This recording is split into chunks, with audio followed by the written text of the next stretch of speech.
ഈ വീഡിയോ കണ്ടോ?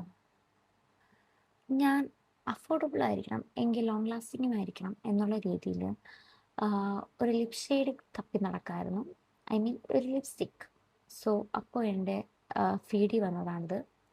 അപ്പോൾ ഞാൻ വിചാരിച്ചു ഈ ഫേസസ് കാനഡയുടെ ഈ ഒരു ലിപ്സ്റ്റിക്ക് ഒന്ന് വാങ്ങിച്ച് ട്രൈ ചെയ്ത് നോക്കാമെന്ന്. ട്രൈ ചെയ്ത് നോക്കിയിട്ട് അഭിപ്രായം പറയാം.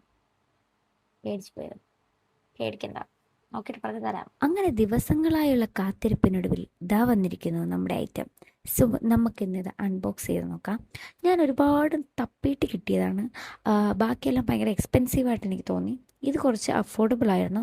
അങ്ങനെയാണ് ഞാൻ ഈ ഫേസസ് കാനഡയുടെ ഈ ഒരു ലിപ് ഷെയ്ഡ് വാങ്ങിച്ചത്. ആ കുട്ടി പറഞ്ഞ ലിപ് ഷെയ്ഡാണ് ഞാൻ വാങ്ങിച്ചെങ്കിലും എനിക്ക് ആ ഒരു ഷെയ്ഡായിട്ട് യാതൊരുവിധ മാച്ചിങ്ങും തോന്നിയില്ല. ഇത് കൊക്ക ക്രഷ് എന്ന് പറയുന്ന ഒരു ഷെയ്ഡായിരുന്നു. ബട്ട് എൻ്റെ ഫേസിൻ്റെ ഇതാണോ എന്നറിയത്തില്ല. എനിക്ക് ഒരു കുറച്ച് ലൈറ്റായിപ്പോയി. വാഷ് ഔട്ടായിട്ട് നിൽക്കുന്നില്ല, പക്ഷേ കുറച്ച് ലൈറ്റ് ഷെയ്ഡായിട്ടാണ് എനിക്ക് തോന്നിയത്. ഇട്ടപ്പോൾ എനിക്ക് ഇഷ്ടപ്പെട്ടു. എനിക്ക് കുറച്ച് ന്യൂഡ് ഷെയ്ഡ്സൊക്കെയാണ് ഇഷ്ടം. ബട്ട് ഞാൻ ആ കുറച്ച് ഡാർക്ക് കളറായിരുന്നു പ്രതീക്ഷിച്ചത്.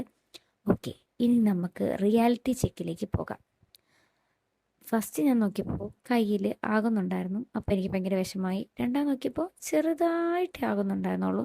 എന്തായിരുന്നാലും ഈ ബ്രാൻഡ് നിങ്ങൾ യൂസ് ചെയ്തിട്ടുണ്ടെങ്കിൽ നിങ്ങളുടെ അഭിപ്രായം കമൻറ്റിൽ പറയാം. അപ്പോൾ ശരി, ഓക്കെ, ബൈ.